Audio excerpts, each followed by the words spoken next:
Gaming NBS, episode 339, being recorded Monday, April 26th, 2021.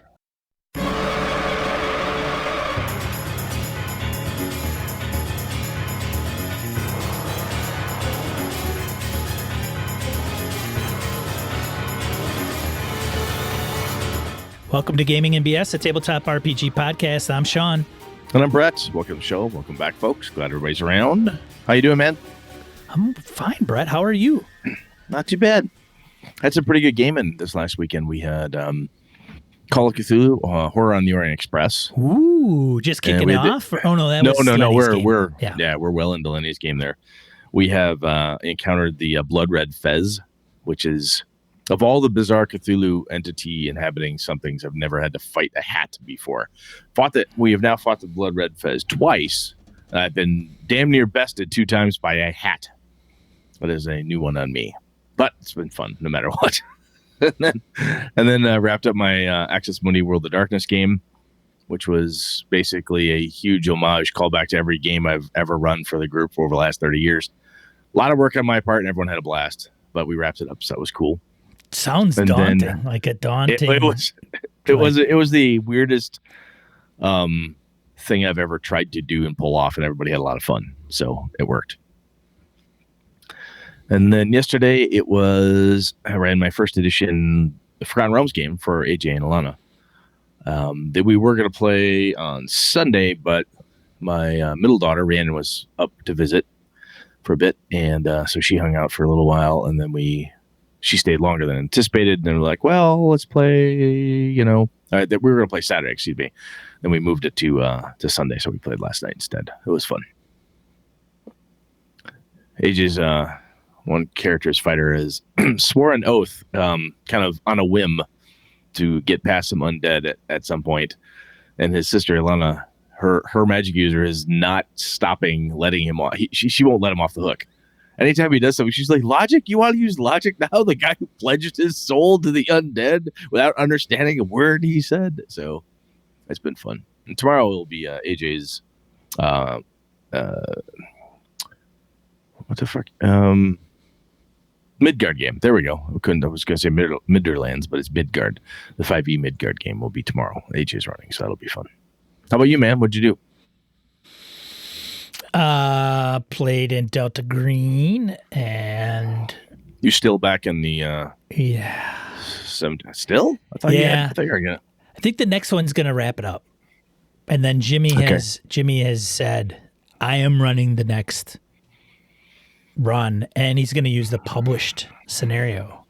Nice. And I said, which one? And he told, I think he was, I don't remember if he actually knows at this point, but I just said, I just want to make sure that you're not running something I've read, or, I'm not going to read something. So I do have the campaign, the one campaign that they put out.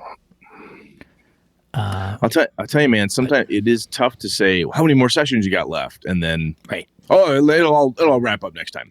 Because all it takes is 2 of us gamer idiots to taken over a bit of attention towards the tapestries, and we don't.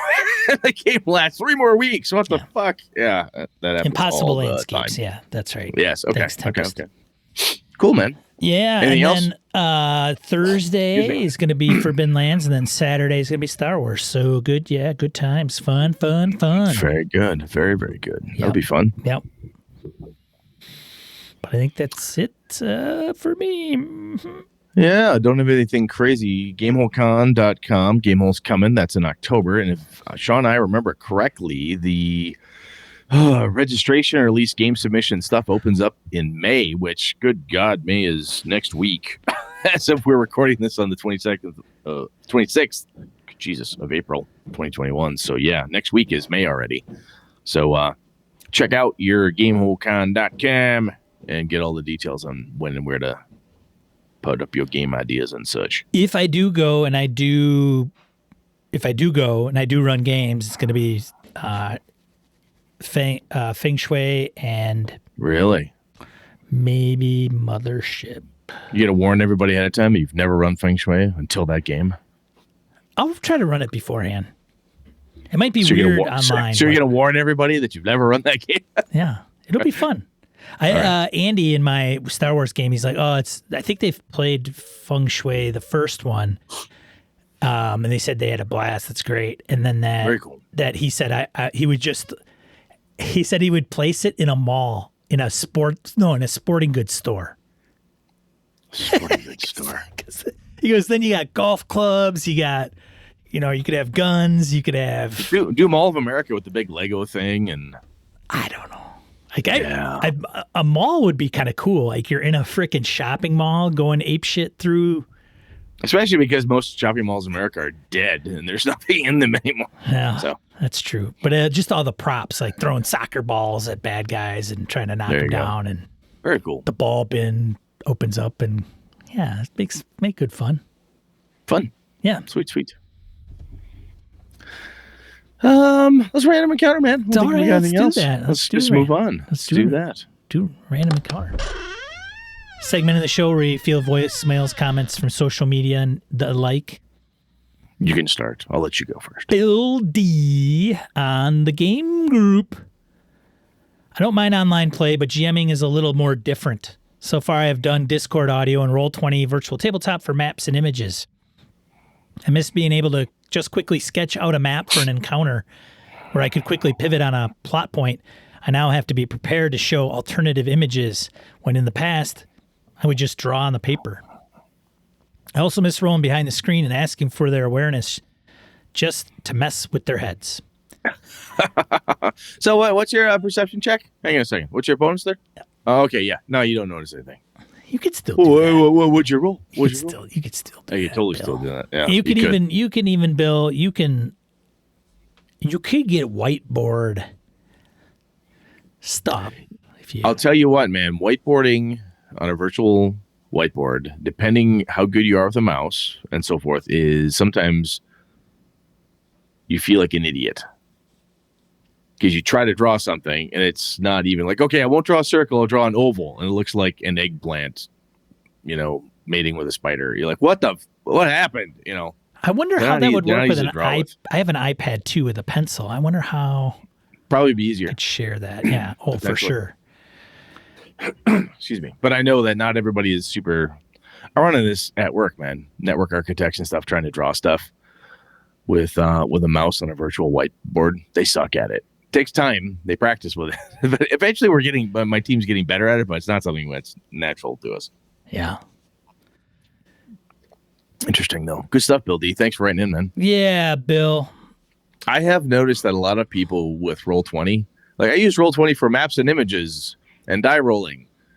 Everything else, all communication is through Discord, Zoom, something else. So I have not used Roll20's native communication tools. No. Other than the chats and stuff, but I don't know anybody. Somebody out there's going to say, me, you dumb shit, Brett, I'm totally doing that. But I don't know anybody who uses it. The video and audio of Roll20 is terrible. Sucks. Yeah, so unless video and audio have improved drastically for Roll20, and I'm just not aware of it, but I don't know anybody uses it. Interesting. All right. Where are we at? Beer Leaguer comments on the game group. Moving on here. I have young boys, and all my gaming friends are in the same boat with young kids. That's impacted much of my group's energy and availability. And after a year of virtual work, there's just no appetite to tack on more hours in front of a computer, staring at my own dumb, tired face during a virtual game night. I hear you. I can see that. But here's a positive angle. My boys are age 7 and 11, have formed their own regular game groups. At first, my wife and I discouraged so much screen time, but as isolation wore on, we found our boys' gaming pods to be healthy alternatives to in-person socialization they were each missing. My 11-year-old has especially benefited from the competition, conversation, education that comes with being part of a game group. He and his friends are each making plans to assemble their own gaming PCs, a dialogue and vocation that never would have happened without the fellowship of gaming. My wife and I are thrilled he's taken a shine to a thoughtful innovation. As for a 7-year-old, his vocabulary and reading skills have each improved, in large part because he needed to keep up with his big brother and his friends. All this to say, there's something so undeniably healthy about the common bonds we share through gaming, whether we're 7 or 97. And yeah, Beer Leaguer, I absolutely have to agree with you. I think there's gaming online is fun and so forth, but there's nothing beats, for me anyway, in-person gaming. That's my favorite. the bells and whistles, some of the cool shit that we've talked about that you can do in your online game. Oh, look, I can fog of war, true fog of war, and this and this and this. When I am in person, gaming like with my kids or whatever, nobody misses the fact that they don't have that technology in front of them. The people I'm playing with anyway are just as happy to have it be like, oh yeah, there's a limitation here in this physical world, and that's totally fine. We accept that, move on. That's part of the attraction almost. I think it's pretty cool. Anything for you, man? No, but I'm probably more okay with online gaming than I ever have been. Really? Yeah, I think it's kind of like no big deal anymore. I mean, Foundry's super smooth, and even if I didn't want to use it and just use Theater of the Mind, video and voice, totally fine with it. I'll tell you, there are definitely benefits to it. There's a lot of really cool stuff to it. I would say I have a preference, but I enjoy both. So if I sounded as if I did not like one, that's not true. I like them both. If I had my druthers, I would rather do in person. But I also know that one of the reasons I can game every week is because of online gaming. Yeah. I mean, my friends and I, we all work. And at some point, well, Nick's retired Army, so he doesn't work per se, which we give him a little bit of shit for. But anyway, the rest of us at a certain point, it's 6 o'clock, 7 o'clock. We've all wrapped up the day. We can get online for 3, maybe 4 hours if we stretch it, and we can play together without having to pack up, drive over somewhere else, and make it happen. I know that's first world problems, right? How hard is it to drive 15 minutes or half hour or whatever it is to get to someone's house? That's more. I have grown more to hate driving. People suck when they're on the road, man. Totally. But I'll tell you, it's faster to say, okay, I'm here, I'm ready to game. Let's game. Cool. We're done. Moving on. And I log off and I go right to bed if that's my thing. Or I want a snack. I go get one. Hang on. Be right back. Gotta go to the bathroom. Whatever. I gotta say, definite. If I didn't have online gaming, I wouldn't be playing every week. I gotta say, I don't.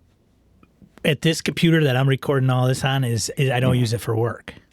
I have a whole nother room that I go to do work. So that's the biggest difference where people are like, oh, so I'm at work 8 hours in front of this one desk in my house, and then I'm done with work, and now I'm going to play online for another 4 hours at the same desk, at the same computer, which I can understand. I pivot to my left to this work, to this computer for work. Still, that's pivot good. over here for this one.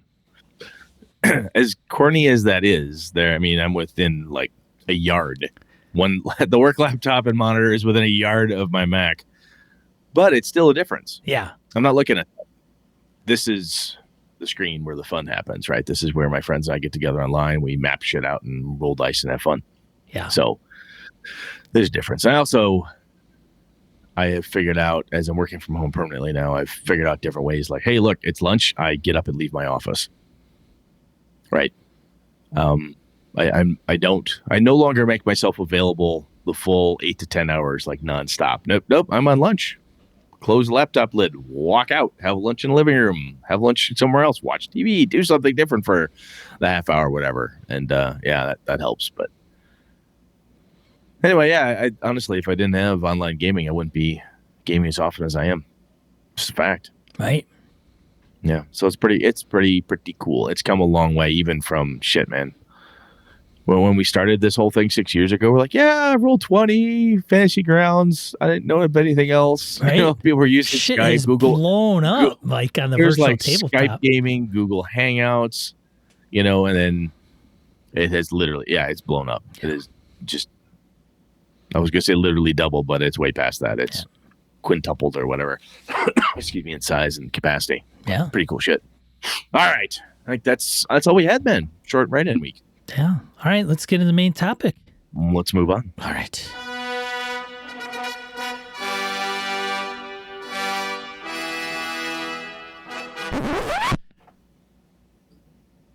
I'm scared, Brett. You should be. Really scared. You should be scared. I'm scared. So Matt V asked us about horror games, specifically how to make a horror genre entertaining to game in. Just so to recap, he had said, I have never run a true horror game, largely because I failed to see how to make it entertaining. I ran Pathfinder's Carrion Crown, but I really don't consider that in the quote-unquote horror genre. I've read Call of Cthulhu 7th edition and New World of Darkness, both which I like mechanically, but just can't see how to bring it to the table. I get the whole take away their stuff aspect and explore and research aspects, and I do that in my games regularly, but it doesn't seem like enough to build an entire game around. And my experience as a player in horror have always been very dull. I played in a few very short campaigns and some one-shots, but never found it entertaining. So there are challenges with this, and Sean went out and basically we wanted to take it easy tonight. So Sean went out and went through the gaming BS community. So we're going to sit back and listen to their wisdom, and then we'll hang it up early. No, I'm kidding. Sean posted a nice little poll, kind of pinged the whole BSers to get some insight into this stuff here. And I think before we get into it, one of the key pieces that Matt V's talking about here is entertaining, right? And Matt's not here having a beer with us or a whiskey and saying, hey, what do you mean by entertaining? What's entertaining to you, Matt? So that's kind of part of the nebulousness of, what's fun and so on and so forth. But there are pieces and parts to any genre, right? Whether it's a horror game, a World War II spy game like, Cold Shadows, there's a vampire game, whatever it is, whatever genre you're in, there are challenges to it. And horror seems to, Sean, I talked about this off the mics, and horror seems to be one of those genres that gets people sideways. Like, should the players be physically scared? Should I rely on mechanics to scare people? Are they supposed to be scared, or how's that work? So Sean, why don't you tell me some of the wisdom that we gain from the masses? So one of the things that I posed was like, what's the hangups on top of yep. Matt's stuff is, because then we can address some of that stuff. Yep. Or somebody says, this is how I deal with it. We could share that. So Craig, yeah, go ahead, Brett. No, I was going to say, I can share one that a mutual friend of ours, Austin. We both gamed with Austin. Yeah. Austin has said out loud to me and others that he was not fond of horror as a overall genre because in many cases he sees it as an agency limiter. And if it's not done right, I'm paraphrasing Austin, but he has seen it done in his experience wrong so many times where he feels like it just erases so much agency, and he feels very railroaded towards how I feel, how my character must act, react, and so forth. He's explained that. I'm like, dude, that is a shitty horror game. He goes, I know it's a shitty horror game, but if it had it happen. So that is one. It didn't make it in here because that's an older statement from Austin, but that's a hang up. Sure. Kind of in that vein. So I will shut up now, Sean. We'll let you do your thing. So Craig mentioned controlling tension, maintaining it, and knowing when to break it. Joe Swick, what Craig said. Another thing that's tough. This is brilliant, Joe. Love it, Joe. That's beautiful. Beautiful, man. Oh, he's got more. Read on. Another thing that's tough is setting the exact setting and degree of horror, maintaining the image that you want to convey. True. George, adjusting the story or game expectations when players are so afraid to lose characters that they turtle. Played and ran several Call of Cthulhu games in which players were simply too precious with character mortality to really investigate. Also, dealing with the one player, always one, who is just 5% too silly for the game. Forrest, maintaining the mystery, giving too much away will cheapen the experience for everyone. Some questions should be left intentionally unanswered. This is how you create unease. Our friend Cthulhu chimes in. For me, the challenge of bringing in fresh takes on the tropes so that it never feels too formulaic for folks at the table. Very true. Very true, Kevin. And then Miniature Master lastly says, I think horror is all about creating expectation by building tension or by building expectation through a sense of familiarity. You're building the story through a particular lens that leads to an unexpected outcome. Each type of horror treats it differently, but they all have that one moment where all the horror begins and then you're on an emotional roller coaster ride until the horror ends. Having that emotional tie-in, I think, is probably the most important part of horror because it's not horrible if you don't feel any emotion when the horror appears and bad things start happening.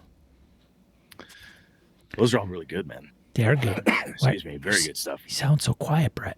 Do I? I thought it was nice and close there. Is this better? Yep, it is much better. Okay, there it is. Yeah. Sorry. Thought it was nice and You close. seem to be talking really nice. Okay. This is good stuff. And I think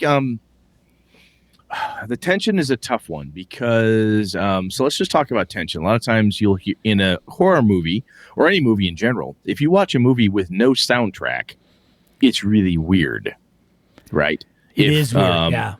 However, I've heard it said that, man, horror movies have these wonderful soundtracks, blah, blah, blah. I challenge you, if you've not seen it, to watch the movie I Am Legend, the recent one with Will Smith. There is no soundtrack in that movie. It's creepy. It is fucking creepy. It's done on purpose because it's just him and his dog and the things, right? But there's plenty of fucking tension in that movie and weirdness and shit you're scared of or nervous about and so forth. And there is no soundtrack. Okay. So it's not needed. But if you have not seen it, even if you're like, well, I wasn't scared by it, that's not the point. It's not the point to be scared. It's the tension pieces of it. And I think the tension piece that Craig brings up, and of course, as Joe said, what Craig said, tension is tough. It is really hard to keep people on the edge of something. And I think before we go too far, Sean, one of the things we should mention is a lot of horror is about having to solve something that your character sheet doesn't have an answer to in raw gaming mechanics. This is the thing I believe. I was thinking about this before the show. If everything, one of the reasons that horror can be hard to do in D&D, let's say pick on 5e because it's the big gorilla, right? So your character is really powerful. Some would say super powerful, blah, blah, blah. Doesn't matter. You've got a character sheet with powers and things and spells and shit you can do to fuck up that otherworldly horror. Undead fighting, things that try to rip your brains out, are shit you fight on a regular basis in 5e or in D&D, Dungeons and Dragons in general. It's tough to make that stuff tense and so on unless the answers are not on your character sheet. So when you're looking at your character sheet, even a good Call of Cthulhu adventure, you look at it like, okay, well, I'll try to spot some hidden. I'll try to do this. The mythos in Cthulhu is basically unknowable and ununderstandable. It is an insane, weird, chaotic thing. The horror movies and TV shows, or the tense ones, the thrillers, a lot of those things, if you think about them from a character sheet perspective, the actors, the main antagonists, the guy, the gal who's the cop, they know the rules. They know what they're supposed to do because that's what their character sheet says. But this serial killer, you can't beat him with his character sheet. You can't beat him or her or them, the cult. You can't take them down if all you do is play by the rules. Well, they're on your character sheet, you can't do it. And shit gets tense when failure happens sometimes. So that's it insofar as like you're trying your character sheet, you're trying it, and you realize that's not enough. I've got to think.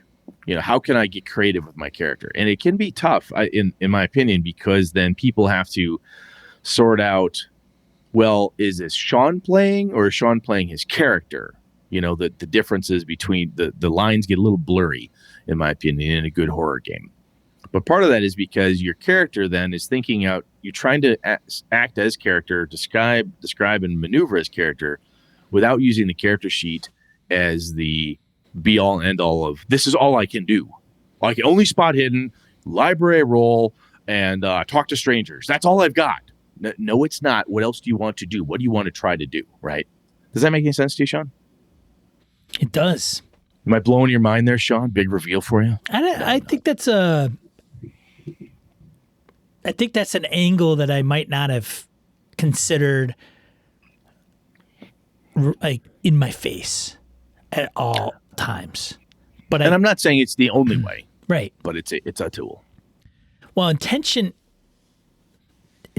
an interesting one. And I think more, so this maybe isn't really horror as much as suspense, which is, I think, leads to the horror component piece, is the tension, suspense, horror kind of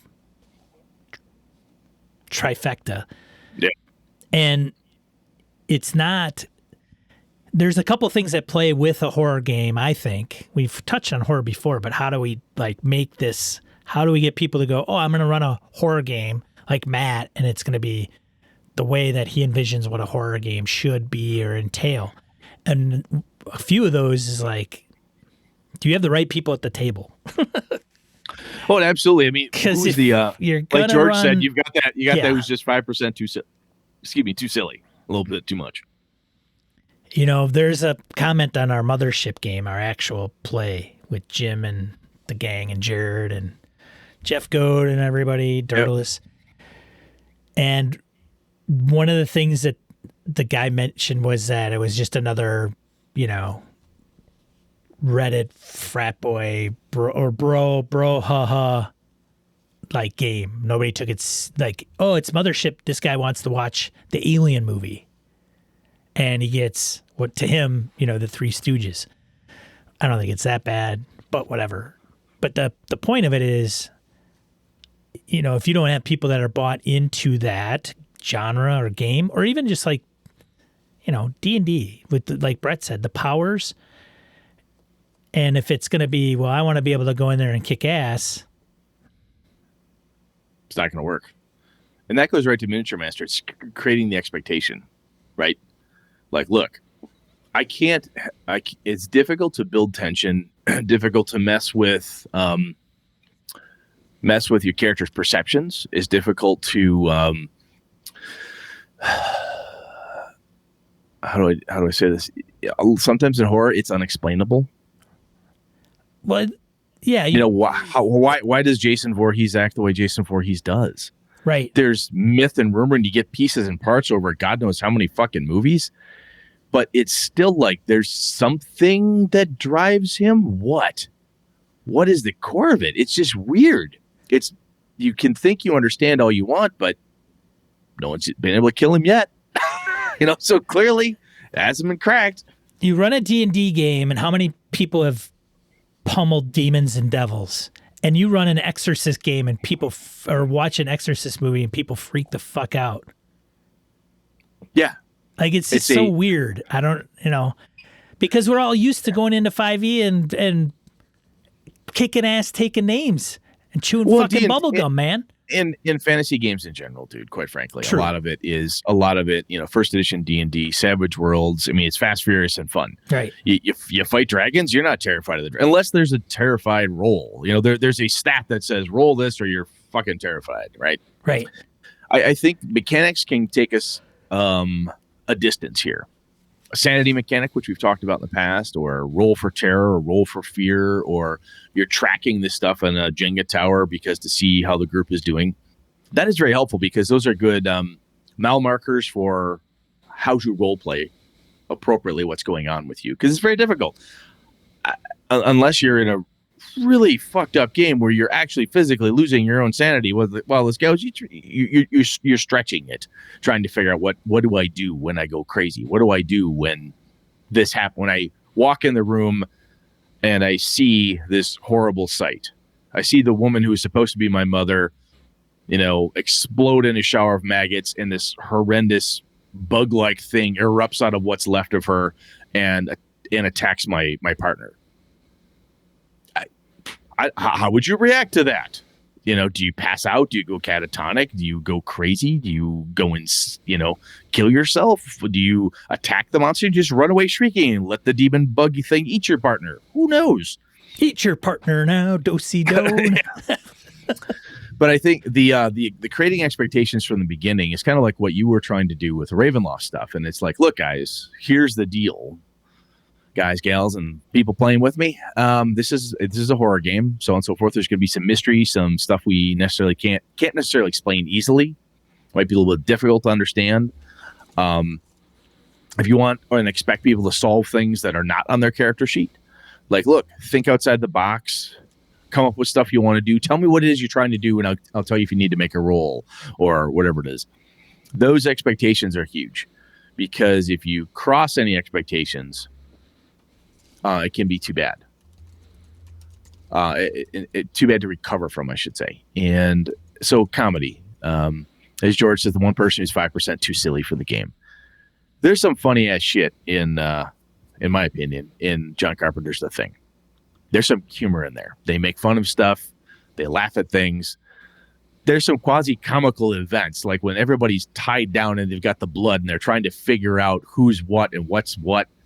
It's actually kind of funny in this weird, macabre, really? Really? However, it's horror. It's funny in the moment, in the world, in the scenario. No one's hitting anyone in the face with a cream pie, as Matt Colville talked about. So they're setting this expectation, like, look, some shit's funny, or it might be like, oh my god, it's like it's a monster made out of suction cups and toilet plungers. And somebody's like, yes, it's the toilet plunger monster. Ha ha ha ha ha.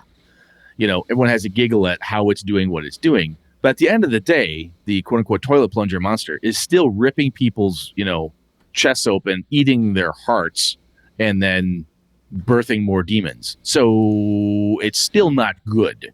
It has this comical, like, oh my God, it's like X, but the results of X are still this horrible thing.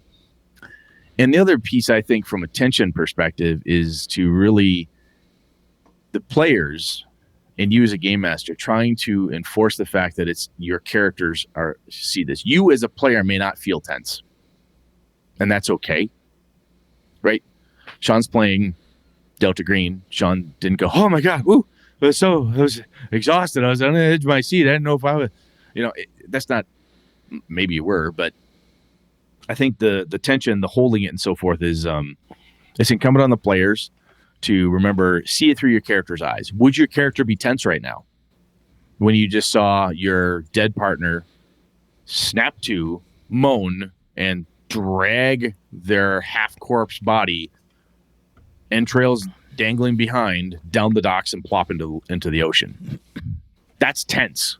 You make oh wow, that's fucked up. Your character, on the other hand, this is why you roll sanity or whatever, but your character should then, you could say, wow, that's fucked up. I don't know what Bobby here would do, but I think he might run away. I think he might freak out right now. That's okay. And I think that's totally acceptable, because what you're trying to do is, the character is tense. You don't personally have to be. And it can be a bridge too far, perhaps, for me to expect the players to be scared, tense, nervous, blah, blah, blah, because not all players are. Not all players want to have that personal, emotional impact. That could be an X card option right there. Some people don't mind it because it's my character feels this way. I don't want to feel that way. Is that fair, Sean? Yeah. I was pulling up Impossible Landscapes because I saw something that they wrote in there that was pretty interesting, that I thought would be pretty apropos for this episode. So it's a King in Yellow type of campaign setting for Delta Green. And one of the things in surreal horror, there's a subsection of surreal horror, and it says defining the indefinable. And it says, quoting right out of the book here, surreal horror is inexplicable, personal, and unexpected. It makes terrifying the mundane world that ought to be a source of comfort. It implicates things the agents believe about themselves. So few examples. It's horrific to see a dead friend shamble back to life. Yes. Surreal horror is when that dead friend sits down to lunch and everyone acts as if everything is fine. Yes. Yeah. Yeah. It's like, did the world go crazy, or did I just lose it right now? What's the dealio? It's horrific to see a creature well up from a bottomless pit of space-time. It's surreal horror when that creature has the face of your mother at the end of its tentacles. Yes. It's horrific to be shot. It's surreal horror when you realize that despite the pain of the wound, you're not bleeding, and red tissue paper rolls out like some stage show version of blood. Yes, breaking so it's expectation breaking, violation, right? Again, towards the character and their experiences. The expectation is, hey, I have a character sheet. This should solve my problems because I'm an investigator, so on and so forth. You go in there, And if you're not somebody who enjoys like children in peril type of thing, or if demonic children, this could be a bit much for some folks. But you go in there and you see the murder, you're like, oh my God, there's the kid, everything's fine. Like, okay, fine. You see the child, like, okay, oh, Brett, it's blowing up Brett's games. I bet the baby murdered the family. Oh my God, that's crazy. And they come to find out it's not the baby, it's their stuffed doll. Okay, that, that's expectation twisting on top of expectation twisting type of thing. Like, wow, it wasn't that. It was the Winnie the Pooh doll that they have that is the bizarre manifestation a la Chucky and murders people, or is the physical manifestation of the King in Yellow or Nyarlathotep or whatever. It's horrific. So, yeah. It's horrific when an unnatural tome reveals the secrets of the universe. It's surreal horror when that book, written in 1611, contains a description of you down to the smallest detail, including the fact that you're reading that book right now. Oh, that's actually comes directly out of a, who wrote that? It was a Clark Ashton Smith short story.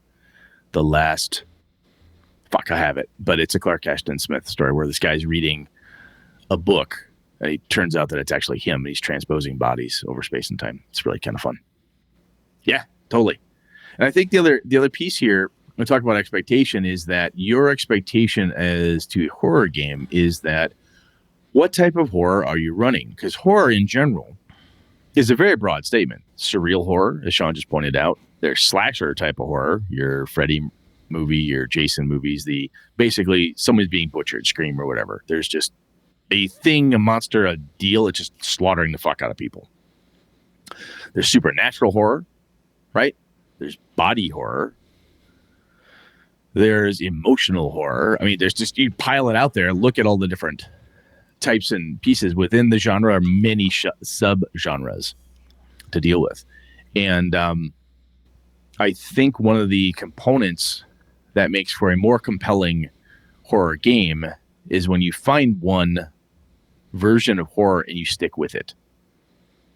That can help, because even if that is nihilistic, pure Cthulhuid horror, where the universe is an unforgiving, does not give two fucks about you, and it doesn't matter what you do, you're all going to die anyway.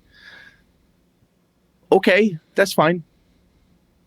But you got to stick with that. If you stick with the fact that it is impossible to understand this and it all is madness, you can't have something that's understandable be a part of it. You know what I'm saying? Is that there has to be for us to enjoy it and for it to be entertaining, there has to be almost a self-contained, this is how it works. And even if how it works is nothing works, as goofy as that sounds. You follow me, Sean? Yeah. Because I think if you try to cram supernatural horror plus body horror plus slasher horror on top, it becomes this mishmash of. So it's a haunted house plus supernatural horror plus Colorado Space too? Huh. That's almost too much. At least that's how I experience it. Yeah, putting it on too thick. I think you have to be careful not to overdo it, because then it becomes kind of cliche. And but with Matt and his, one of the things that made it interesting with his comment, which is my experience as a player in horror has been very dull, and he never found it entertaining. And then he gets the explore and research aspect, but he doesn't see like an entire game around it. And I think with you could buy Masks of Nyarlathotep, you can get Mountains of Madness, Cthulhu scenarios that you can read. Delta Green stuff, shorter stuff. Delta Green is interesting. Well, even Call of Cthulhu is that it's not every turn is going to have suspense and horror. It's kind of like, all right, what's the preface of the game and the scenario and the setup? And Session Zero is huge on this, especially if you're going to do one of these games with folks that aren't familiar with the genre, and you want to make sure you reiterate that stuff. Otherwise, they're going to be in the wrong game. But going into like running Masks, it's kind of borderline Indiana Jones. Like you're going, painting the red line, going one country and one continent to the next. Murder on the or horror on the Orient Express. And so, but depending how you're running, it's not necessarily pulp. No, true. It's not pulp. I would say it's globally spanning. Yep, it's big, and it's a mystery piece, and I think you got to buy into that thing. Like in Delta Green, you got to kind of buy into the fact that you're an agent of Delta Green, and that the whole premise is you've seen the horrors, you know what it can do, and you're going to do whatever it takes to keep it from humanity, and that is kind of the thing. So when you go into a mission, you're like, why am I here? That's your whole motivation. And so unraveling that and then realizing like, oh shit, I'm in a house that's got some creepy shit going on. Then it's up to the game master handler to implement why it becomes creepy, right? And sometimes things become creepy and there's tension and the mystery remains and it's something you want to solve is because it's not explained for you right off. Right. There's something left. When someone looks at you and goes, oh my God, was that my mom? Was that really my mother that just dissolved into a pool of acid and flowed through the floorboards? Right. The game master should say, I don't know. Was it? Yeah, who knows? Was that really? When's the last time you talked to your mom? That's shit I would say. Right. Right. I mean, it's not that I'm amazing at this, but I'd be like, when's the last time you talked to your mom? Maybe you should call her. Is it something your mother would normally do? Maybe you should call your mom. But God, you fucking bastard, Brett, is that my mom or not? Dude, you can't ask her. It's gone. Okay. I don't answer that. I'm not going to tell you yes or no. No matter, and especially the wilder and crazier the question, I'm definitely not going to tell you yes or no. It's not a clarifying question. It's not like, nope. Hey, tell me how far away that is again, Brett. Otherwise, it's in game as far as I'm concerned. Yes. And it's similar in that mystery then is like, okay, if that wasn't my mother, how did it know what my mother looks like, acts like, or why does it know that I like raisin cookies? That, and the other component to this, I think, as a good done game master with this stuff, the good game masters I've worked with is there's a clue, there's a piece. And sometimes those clues and pieces, they don't get you anywhere. Right. Because it is horror, and that's fine. But you're finding stuff. And the game master needs to, there's a weird balance, we've talked about this before, needs to let you kind of run around with the fact that I found 5 squares of red cloth that clearly is a clue. And it's not, or it is, but you have to have something to work from. Sometimes if it's in a D&D, in a traditional fantasy game, let's just pick on D&D, any edition, you go in, there's a necromancer in the caves. You go into the caves, you start slaughtering undead because the necromancer's calling them forth. You have to stop this. How is he calling them forth? What exact spell is he using? What powerful artifact? Blah, blah. Unless it's part of the MacGuffin at the tail end or something you happen to find out, no one gives 2 shits. The necromancer's going to have undead in front of him. We got to deal with this. Move on. It doesn't matter. In a horror game with the tension and the mystery aspect of it, is the mystery has to keep going on. You have to want to know how the hell did this demon get summoned here? There's no demon summoning books. I don't know why it's here. Does this have anything to do with that artifact that guy had, that statue? I don't know. Does that have to do with the statue? Again, the game master can't answer the question for you, which can be very frustrating for players. And I don't know, Matt's not here to talk to directly, but I could see that being, if that's done poorly, it can be very frustrating because the players are sitting there banging their heads collectively against a brick wall. And they look at you and go, fucking Brett, is this it or not? I don't know. Is it? Right. Okay. The better answer is, look, your characters have this all together. Your characters have pieces together. From your character's perspective, you think it might be the answer, but you've also seen enough things to tell you that you could be wrong yet too. There's a nagging doubt in your mind. Your character would have that nagging doubt. Okay, I gave them something, but it isn't an absolute affirmative. This spell will send the demon back. You're pretty sure it will. It did come out of these Sumerian texts that said send demons back, 2.0. You've never cast it before. You barely read Sumerian. And the guy who told you to look for it was a little crazy. Right. Yeah, you're right. Huh. But it's the only chance we've got. It may well be the only chance you've got. Those wordings, it may well be the only chance you have. And helping the players understand what their characters would perceive and think and feel, and not telling them what they feel, but helping them.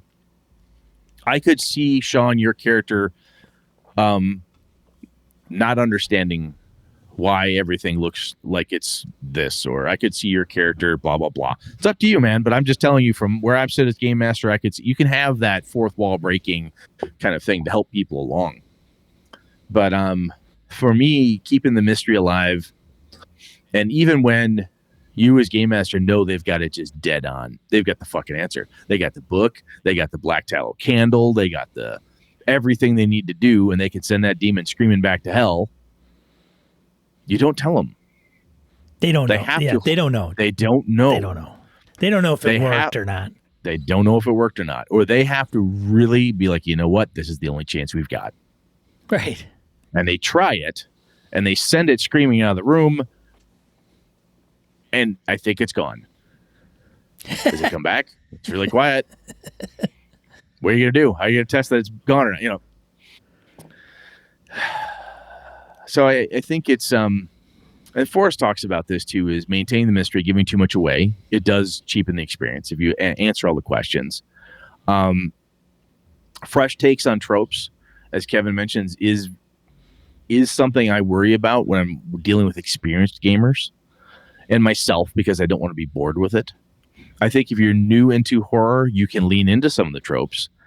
And honestly, leaning into the tropes sometimes, I believe Kevin would back me on this, can be helpful to get the ball rolling, right? Werewolves, full moon, silver. You can lean into that. Who the werewolf is, a la Silver Bullet, that might be the challenge. Silver Bullet, Stephen King story, and a kind of a funky movie. Not very good, but still fun. Anyway, point is, the other problem I see here, and George brought it up, when characters turtle in horror games, when they don't know something. I think our earlier comments around helping the players understand that you're not going to get any more sitting here. Hey, Scooby Gang, this mystery ain't going to solve itself. Right. That demon's not going to get sent back. If you don't believe me, did you check the news lately? Because 5 more children were murdered. Hey, did you check this one? 16 more dogs were killed. Hey, did you see that one? 5 more homeless bodies. Or whatever is going on. Possession, whatever. It doesn't always have to be death. Horror can just be scary stuff, right? Death is just an easy one to lean into, but characters can turtle, and one of the things is, like, you know enough that you should be able to solve this. If you act, it's not going to solve itself unless you do something. Does that make sense, Sean? Yeah, for sure. So, like, I wasn't a big horror guy, and I still don't. No, think you weren't. I No, am. I still don't think I am. Like, I'm not reading horror books. I haven't read Lovecraft, and I'm not a Stephen King. My wife's a big Stephen King fan, and she probably would jam on some of the nuances of role playing games, because I think I haven't read I don't know if I've read any Stephen King, but I think I've heard he's a good storyteller, maybe not the greatest writer, but some of the stuff that he would create in an RPG, obviously you're not going to be just normal townspeople in a village in Maine, but I think how some of the things that come to fruition in a Stephen King novel, we're watching Mr. Mercedes right now. I haven't read the books, and you know, Tam's talking about, oh, they didn't do that in the book. Oh, they did that in the book. But you could see, you know, and if you haven't watched Mr. Mercedes, it's a cop. I don't know if this is real spoilers, but, you know, a guy runs over a bunch of people in a car in a Mercedes. And so they never catch him. And then it kind of goes into something crazy from there. But the cop is always, like, the cop is retired and super, like, the person who did it starts poking at the cop. says, "Hey, I'm still around, buddy. I'm not gone." Oh, I see. Right. Yeah, yeah. And so then the cop has his own personal thing, and then you got the homicidal murderer that's doing their wacky stuff. And he becomes obsessed with they become obsessed with each other almost. But that's some of the story is going to be kind of boring. Like, I'm hanging around my house, I get a message on your computer. Well, you start turning that into something, and then you start unraveling the clues. So I think I have freaked out players before when you're at home, like, okay, yeah, fine. What do you do? All right, I'm going to get up. I got to get to the office. Doorbell rings. Okay, what's that? There's a FedEx package. You open up, there's a human finger in it. Like, right. What the fuck? Right. Really? From Amazon? It says Amazon outside? Yes, an Amazon box. It came from Amazon, apparently. Are you fucking kidding me? Is there a bill of lading? Anything? Right. Nope. Just says, great. I love what you're doing there. One thing that I think that you have done, Sean, that I did not do, and I kind of had to figure it out, was because you read and use published modules, adventures, I think many of the newer ones, some of the older Cthulhu stuff is probably very, very good. I've not read a ton of them without being hey, I've been running games for 20, 30 years, right? So I've got a different lens when I read stuff. The Delta Green stuff, the new stuff, is very well written by all accounts. Mm-hmm. The new Call of Cthulhu stuff, very well written, very well put together. What you have explained to me about Mothership is tight and simple as that game is. The hints, the clues, the things in the adventures, really well done, and give you, as the game master, ideas of how to implement and so forth. I think, frankly, if I was going to say the best advice I could give somebody would be to say, look, go buy Mothership, buy the free pre-gen, downloadable version of the Delta Green con game. I think you can get it for nothing from drive-thru or whatever. Grab one of those. Get a starter kit for Call of Cthulhu, the granddaddy, right? Or if you don't like that, find Mothership or something along those lines. Buy it, read it, and play the published adventure. I think it would be very helpful, because there's going to be stuff in there that you're like, oh, wow, I guess I missed that piece. Oh boy, it sure didn't seem very tense. Sean and I've talked about this before, folks, and that you got to think backwards a little bit and say, wow, that didn't seem really tense. What could I have done to ratchet up the tension? You ask your players, what could I have done? Or when you're noodling on it, you're thinking about it, you think, man, what I could have done? What would have been really fun would have been some random noises on the spaceship, just some like knocking, like someone's actually knocking on the glass. Like there's a tunk, tunk, tunk, a hand knocking on glass. Boy, I bet that would freak people out. They never see the hand, but always precedes the monster. Huh, neat. That would scare people because they get used to a sound, and X number of minutes after the sound, something horrible happens. If you always hear a tap, tap, tap, and then within an hour, someone dies, tap, tap, tap, suddenly becomes pretty fucking terrifying.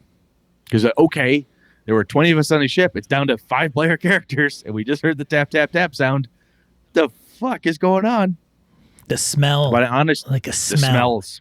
All of a sudden you smell this. And then every time something bad happens, they smell the smell. Like, you smell turpentine? Is that like and turpentine? And the first time is like, huh, that's weird. And then every time you smell it, shit's going to hit the fan. Blake brings up Twilight Zone and that there's some nonviolent horror in that. But it's and a lot of creepiness. And that's an old show. And people love that show and watching it because it's almost timeless because it's so wacky. There was one I started watching. I had no idea what it was. A guy was just literally woke up somewhere and he was going through an entire village and he was the only guy in the entire village. Yeah, there was one where... what's up with that? It's not horror. It's like, but it's a WTF. Like, is he going to run into anybody? He just keeps wandering around. Like, there's nobody moving. There's nobody here. What the hell? It's isolation. But it's isolation horror. Right. Which is another type of horror. For sure. Yeah, go look up what are people scared of. Right. Type that into Google and terrify the shit out of people with it, right? Another good game is Esoterrorists. Esoterrorist has some monsters in them. The Book of Unremitting Horror has some crazy, fucked up, horrible monsters in it. Quite frankly, if you are squeamish, I would not read that book. It's got some bad, absolutely. I mean, I've read some of those things. Well, wow, that's pretty gross. That's over the top. That's a lot. I also think use that. I also like, that's not as I'm going to use that. Yeah. But I also not for certain players that I don't know and I don't know well. But anyway, point is there's Esoterrorist Gumshoe. Plays very well. Fear Itself, another Gumshoe game, which is horror, terror right there. And that's a different version of it too. When you play Fear Itself or Esoterrorist, you're just a dude. Delta Green, Call of Cthulhu, you're just a dude. You are not a D&D superhero. You're not a DC Marvel comic superhero fighting demons or horror or whatever it is. It's not. You're a normal person dealing with problems. And yes, you can. And I have had people. I've run horror-y type of stuff in Avalon, but that's a very gritty, down and dirty D&D type of game, and it fits in that genre. And I also, if you played it with me or read the book, it doesn't have a lot of high-powered play to it, right? And one of the reasons is because certain things are more scary, a little more worrisome, and so forth. Anyway, Sean, I cut you off there. I'm sorry. I was just going to say that I think one of the things, too, with game mastering, and this is something I got to work on, too, is when I run a horror or suspense game, you got to really be conscious of your style. And I'm talking, okay, when it's mundane and everything is kind of average and nothing new is happening, and you want to instill that kind of status quo, then maybe you run it just like you would a regular scenario in a different game. Like, yep, you're just kind of matter-of-factly putting it out there. Or you could change that up. But when you do get into the tense pieces, your tone becomes more serious. It's more deliberate. There's a cadence to it. Like, there's a different method of presenting the material verbally. I mean, even looking at somebody video-wise, if you're playing online or at a table, that can instill a certain suspense or a certain thing. One of the things I want to do, Brett, I don't know if it's really on the to-do list or for episodes, is how do you become a better player? And one of them is mirroring. I don't think players mirror a lot of the game masters as much. And mirroring is just a conversation, communication type of thing. If I'm intense, you're intense type of thing. Yeah. So when you say, I can't remember where it stemmed from originally in my brain or my career, but when you get in, it's like going into an interview and you get Brett, who seems he enters, he's the hiring manager, he's a little more jovial, right? Yep. You can read his body language, you can read his facial expression, you can understand how he conveys things, and maybe starts the thing off with a little bit of a joke and tries to make it, bring some lighten the mood. Yeah, lighten the mood. Levity, a little bit of levity. Yep. Yeah. And if you're buttoned up all the time, well, you're going to be a little off. So you kind of get, oh, okay, this guy's a little relaxed than I anticipate. Okay, cool. Sure. And then that's how you kind of mirror each other. Oh, but when you're serious, or it's like, hey, I'm not talking to my mom and dad, I'm talking to my friends, or I'm talking with, I'm in a court of law and I'm testifying.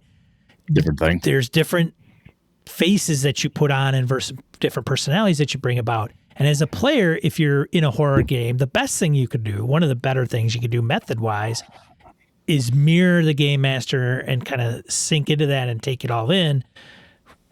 Versus because the opposite would be, oh, the GM is getting super serious and I've got Toon and Scooby-Doo running through my brain. Yeah, there's a point. So if I am, okay, you're searching through the bushes to see where the bad guy may have left the house. Yeah, I'm kind of poking around, looking around. Okay, yeah, you're looking through the bushes. Yep, I'm just kind of poking around, going with my groove there. So when Sean's like, yeah, I'm just looking, kind of prodding around a little bit. And I said, what are you using? Like, you use your foot? Yeah, I kind of kick stuff. And, well, there's a stick there. Yeah, okay. Yeah, I use the stick and kind of prod around a little bit. Then I say, well, that's good, because when that stick hits the bear trap, it goes snap and crushes that stick. You realize it could have been your leg. Right. I didn't change my tone until I said snap. You go, what? Right. That's shock and horror. A fucking bear trap? Are you kidding? Like, for bears? Yeah, for bears. That would have taken you off of the knee. Holy. Okay, I look around. Yeah, there's more. Okay, can I go back the way I came? Yes, Sean, you can. I back out real easy, and I call and I get on the radio.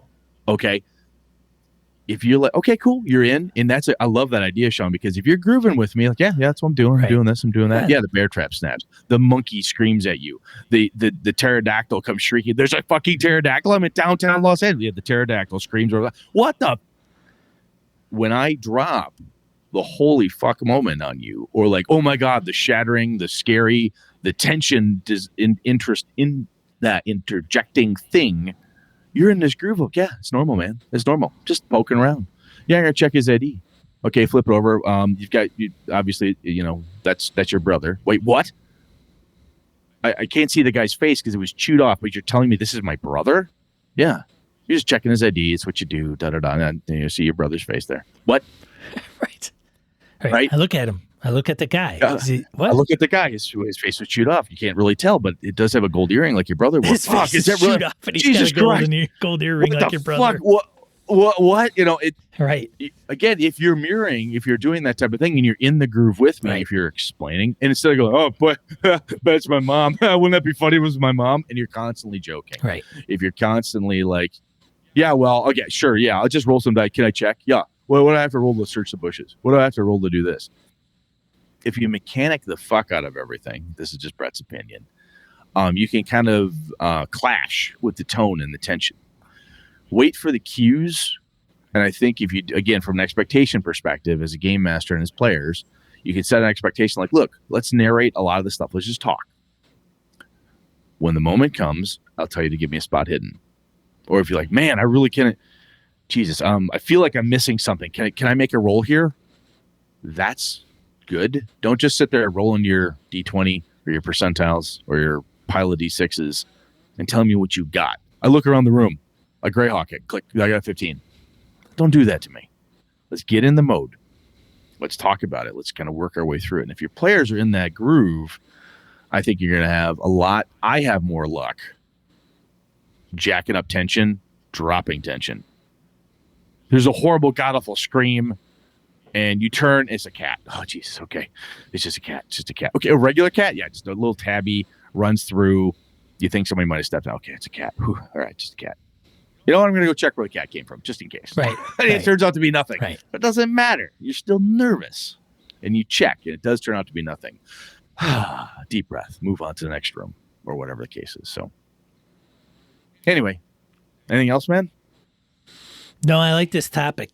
I mean, I could talk for a while on it. I think it's really hard to go through and say, hey, Matt, this is going to sound arrogant. I can fix your game, Matt, if only by doing these 5 specific steps to make your horror more effective. I have a very hard time with that because I don't know what Matt is running into. Right. I know I played many games with Cthulhu. And when he says that, I absolutely freaking buy when he says about, hey, bring the challenge of bringing fresh takes to tropes. Totally makes sense. Not only for your own boredom, but for your players. You want to make things different, new, and so on. I don't know if that's Matt's problem, right? Because if Matt and his crew are playing it and it's so trope heavy, like, look, I know who did it. I know what did it. It's a deep one. I could fucking see it coming a mile off. That's not fun either, right? But like a lot of different things Sean and I talk about, I think it's not like your game is broken, needs fixing, or that we can fix it in 4 easy steps. Some of the stuff is just thoughts and getting your head into how do I convey the expectations and get people to play along. Especially with this one. Yeah. For my money, getting people to play along with horror is tough. You gotta, and I think this, when I've talked about opt-in games and other, than pushing the game or trying to bring them in, you got a D&D group, great. let me rephrase that. You have a group that's always playing a game that is not horror. or a type of game. It's Right. whatever it is. And it's not playing sci-fi, horror. playing Traveler, having a good time. Right. Yep. And now you want to say, hey, I want to do horror. You guys, I'm going to try that. I don't know. Just come on. Maybe they'll grok it. Maybe you got the group that's like, yep, sure, sounds good. And then they get all into it and it's all fine. But if you put it out and you get 3 of those or 2 people from that group that are like, oh, I've been wanting to play Mothership. I've been wanting to play Alien. I've been wanting to play Call of Cthulhu or Delta Green. I want to experience something different than what we've been playing. And then you put that out to other people and say, hey, this is what I'm pitching. It's this kind of game, blah, blah, blah, blah, blah. Looking for a little more serious action. I'm like, levity at the right moments is okay. It's like that weird horror movie where a guy, has a weird quip before he gets an axe through the skull. That's okay. But it's not Laurel and Hardy hour for 3 hours when it gets kind of uncomfortable. And if the people are like, okay, man, I get it, I'm in, then you're going to have a pretty good game. But if you get the people that are like, I don't know, then they're not going to be bought in my opinion. Quite honestly, I think, Sean, you've said this before, and I absolutely agree with you. If I say, hey, I'm going to run a Dungeon Crawl Classics game, explain what it's about, and somebody's like, I don't know, racist class, sounds a little Gonzo and the Magic, I guess I could try it. That gamer's not going to have a lot of fun. Unless they're very, very surprised. Yes. Because it's a game they've never played before, and then they end up loving it. So it's a weird crapshoot. But and that's the whole jam with this shit in RPGs. It's people Craig, I don't know if I'm gonna like it. I'm gonna be freaking this weird awkward goofball at the table that doesn't jive with the rest of the players, and you're like, oh no, this isn't gonna work. Chemistry. It's all weird chemistry. Well, Craig offered to play Run Blades in the Dark for you and I. Yes. And I grabbed, we said, hey, we're going to pull Frank House in. Eric knows that game system in and out. Sean, I've never played it and have never read the book. Hey, you know what we're going to do? We're going to give it a good college try. I want to try it. I've joked with Craig because of my past rants and raves, but I have never played it. So I don't fucking know. Right. But I'm willing to try it. Let's get in there, man. What's the game about? We're going to sit down. He's already talked about some stuff. I'm like, okay, I'm getting it. I get the groove. I get what this is going to be about. I'm in. Let's play. Right. But it was opt-in. He said, hey, I want to do this. Do you guys want to play? We both said, yes, we want to play. Sure, yeah. If neither one of us want to play, we'd have told Craig, nah, not interested. Because life's too short to play games I don't want to play, right? Hey, Brett, so Monster Hearts. Brett, I've offered to run Brett through Monster Hearts. See, I don't know. Not interested. He doesn't want to play my Monster Hearts game. Nope, I do not. I just don't like playing with Sean at Game Master. It's terrible. Anyway, it's the expectation thing I think is big. Is whenever you're changing genres, you're doing something different that either you as Game Master haven't done before or your players haven't done before or both, right? If you're well known for being the happy-go-lucky, anything goes Savage Worlds person, and you say, hey, I want to run a Call of Cthulhu game, there's a potential drastic shift change in your gears, tone, man, and how you're changing gears and what it is you're doing. And you're all in for that. You've read, you've listened, you've talked to lots of people, you're ready to go and do something different. It's important for you to set those expectations. Say, look, this is not the happy-go-lucky, pulp two-fisted Savage Worlds game I've been running, which has been a lot of fun, no doubt, but I really want to change it up and do this thing. And it can be very easy to shift back to what you're comfortable doing, which is one of the reasons why I think a pre-published adventure, there I go again, using the horrible phrase, the published adventures can be very helpful in this because they help to enforce a tone because it's right there in front of you. This, however sandboxy or railroady it is, it has all this great data in it for you to constantly remind yourself, don't be the happy-go-lucky guy. It's not two-fisted pulp. It's not 4-color superheroes, Brett. Remember that? Right. Hey, we're not Omni Man. No, not that guy. We're over here now. And that can be very helpful. And I think that's a piece that I learned the hard way because I prefer to roll my own, like at all times for whatever reason. That's just a thing, a muscle I developed. But because Sean, you read more of those things and you run them, I think it gives you an advantage on learning the new genre. In a way, I think it can be very helpful when you're looking at something you've never done before. You know what I'm going to do? Let's try this. So creepy is something we didn't really cover either. And creepy, I would say, is more along the lines of Silence of the Lambs. It's not. I don't know if it's horror, right? I wouldn't probably put it right in the horror bucket. But Hannibal Lecter, he does some. He's a creepy motherfucker. Dude. Like, hey, tell me, Clarice, did you hear? Yeah. The lambs crying when you were a child. And then when he gets out, he calls you and then hangs up. Yeah. He's got the mask all the time. I mean, there's he does a couple things to the cops that are the security guards, and then eats one of their tongues. Like, it's the reports. Yeah. Right? You don't even witness what he did. They talk about, like, this is why this guy's in prison. He's a nut job because the last time he ate the guy's tongue out of his mouth. Yeah, and then you have to talk to him because he's got the answers you need. Then you get the answers like, boy, these answers sound like gold. And then the game master goes, remember. And the game master uses the other cop to say, remember, that crazy motherfucker ate a whole family. Yeah. Just so you know. Yeah, stay away from the glass. You got to be 6 feet from the glass. Yeah. Why? Because he eats people. He can get through the glass. Stay away from the glass. Right. I don't answer that. Can he get through there? All I say is stay away from the glass. You're told to stay away from the glass. Yeah, but can he get through? I'm telling you what the rules are. Stay away from the glass. That's creepy shit, man. And I think if you can, I know some people, myself included, I'm not huge on certain horror movies. I'm just not. I don't like jump scares a whole hell of a lot. No. That irritate the crap out of me. Insofar as that I react poorly when scared. When someone goes boo to me, I react poorly. I have hit people. I don't go. I don't go well. It doesn't work well with me. And that's Brett's defense mechanism to prevent him from screaming in a very high pitched. Exactly. And if I hit you, and you can't hear. Brett kind of sounds like that. You can't hear me shriek like a stomped cat. Right. If I lash out and slap you. Right.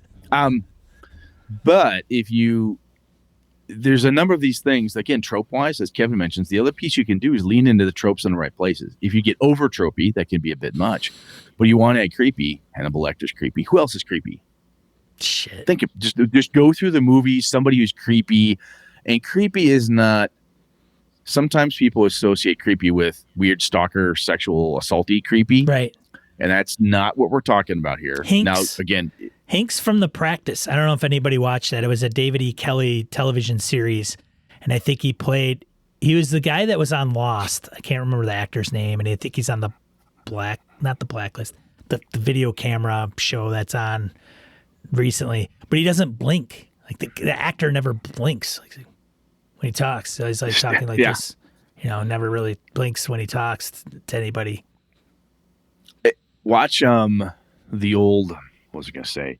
Other creepy stuff Jack is from like... The Shining. He's creepy. Jack from The Shining. Oh, very, very creepy. The X-Files stuff, Millennium, those old shows, even Twin Peaks. There's some creepy, weird things. People with bizarre habits are creepy. This person can't talk to you without eating toothpicks. They literally chew them up and eat them. Ask a woman. Ask a woman if you have a hard time with creepy, because they will find a lot of guys creepy. Unfortunately, there's... It's true. Yeah, it's very unfortunate. It is unfortunate for sure. But, my wife's like, that guy's creepy. Like, and I'll be like, why? I don't know. If you walk down the street and you see somebody acting creepy, you're like, that's weird. Wonder if I took that up to 11 and gave him a cat. Yeah. and stuck him as like the guy at the haberdashery who's going to talk to the investigators. No, dude. So better yet, a guy rolling a stroller, and in the stroller is like something creepy, like a doll. Yeah, an old beat up doll with like missing eye. Yeah, it's a beat up doll, missing eye, and has 1 foot. Yeah. Why? Right. And he doesn't like to explain it. Nope. Don't ask him about the doll because he gets upset. Yeah. Get like What? erratically irrational and yeah. Yeah, like weird, twitchy. Yeah. Yeah. But anyway, you can that piece of it. The fun part with those is that you take those tropey things, the creepy factors of it. It can lead to some comedical pieces, which can be very actually relaxing. And I think a lot of people would tell you, and I've heard this is why I'm saying it from a number of different sources, that humor can drop the tension. The cat that got stepped on. Sorry, Governor, it was just a cat. Oh, Jesus Christ. Scared the hell out of me, man. Oh, it's some weird guy, and he acts really weird. He's creepy, but kind of creepy, weird, funny. Okay. Odd. Moving on. You can still question that person's data, the crazy cat lady, sorta. Crazy cat lady, total tropey. But guess what? She's a witness to the thing. You got to go talk to her. Yes, it's a quote unquote funny interview because she's always trying to get you to pet her cat. Here, this is Stella. Don't you like Stella? Here, Stella. Now, look at Moonchild. Don't you like Moonchild? And they're always like foisting cats in your face. It's annoying. It's kind of funny, but the topic is still heavy. So this weird quasi-funny tropey thing is happening, and the creep factor becomes you have to get the crazy cat lady to explain to you what they saw. And as they're explaining to you that they saw somebody chew the face and eyeball off of the police officer last night under the street lamp outside her house, she's also trying to foist these cats on you. Oh, I would do the opposite.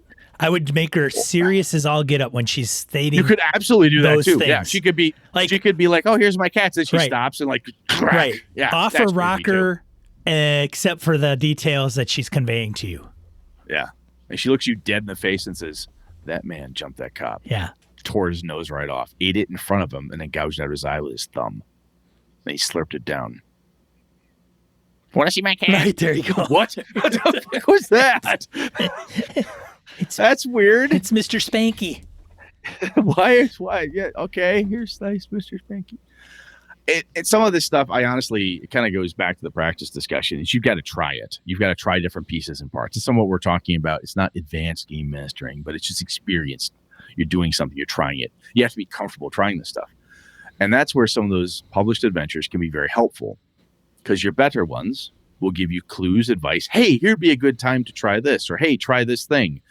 Or if you're running an adventure, a published adventure, you can go anywhere on the interwebs practically and say, hey, who has run this and what did you do to help? There's plenty of people out there, gamers overall. There's some bad apples, of course, but overall, in a lot of different forums and places, people say, hey, I have run, They Only Die at Twilight, and I love that adventure, and here's what I did to really add it up, because as much as I love that adventure, it really wasn't tense enough for me, so I used these tools. Or fine, there's people out there who have helped you solve that, and it's easier to get help on published adventures sometimes because they're going to have some key things for you.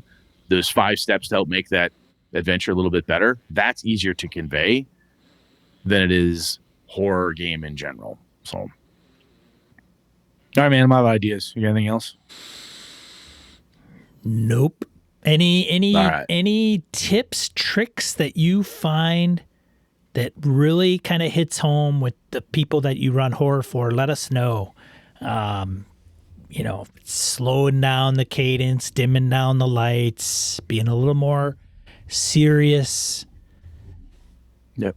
And Matt, let us know if we totally missed the mark on this, or if you've got more data, man. If you've got like, hey, I had this specific experience, or this was an issue we had, or anything you'd like to share. You obviously don't have to, dude, but if you've got something you want to throw it out there to add more color to it, lay it on us, man. We'll see what we can do. Let's get into die Sweet. roll. Die roll. Die roll. 2 to 4 miscellaneous points, gaming and geekery you want to bring and share with you. First one tonight, Above VTT. Above Virtual Tabletop is a free Chrome extension that allows full use of D&D Beyond. So literally, if you're just playing like D&D 5e and you don't want to get a full-fledged VTT, I think it allows you to bring in like roles. Maybe there's a chat. I don't remember. I haven't looked at it yet. But it's not, it's free. As long as you have D&D Beyond, it plugs into that, and Probably brings in some references from that. Yeah, no sign up, no fees, just your D&D Beyond account free, and you're ready to go. With your Beyond character sheet, one-click maps, one-click tokens, an easy fog of war, and more. Holy crap. Yeah. Well, that's kind of Crazy, slick sounding. yeah. Neat. Last one, Wayne, our very own Wayne Peacock. I think he just bolted out of the chat room. Launches Old Scroll #1 zine. Oh, cool. It is on itch.io for like $4.99. Yep, $4.99. So check that out. Tell them Gaming MBS sent you. Very cool. Otherwise, that's it for this week. What are we talking about next week, Brett? Next week, we're talking about saying no. We talk a lot about saying yes and so forth, but sometimes saying no can be very powerful and can be the right answer, potentially. So we're going to talk about that. We'll see how it goes. No. Damn it. I thought we could try. Nah. Never mind. All right, something else we'll talk about. Anyway, that's the plan. Alrighty then. Hey, everybody. Thanks for joining us. If you did tune in live, we much appreciate it. We stream here Monday nights at 8 p.m. Central Time, Brett and I, and talk about something. And then if you see this on YouTube, give us a like and subscribe. Otherwise, you can find us on your favorite podcatcher of choice and subscribe there. Otherwise, thanks, everybody. We really appreciate it. I'm Absolutely. Sean. And I'm Brett. Good night and good game. This has been a Litterbox Studio production.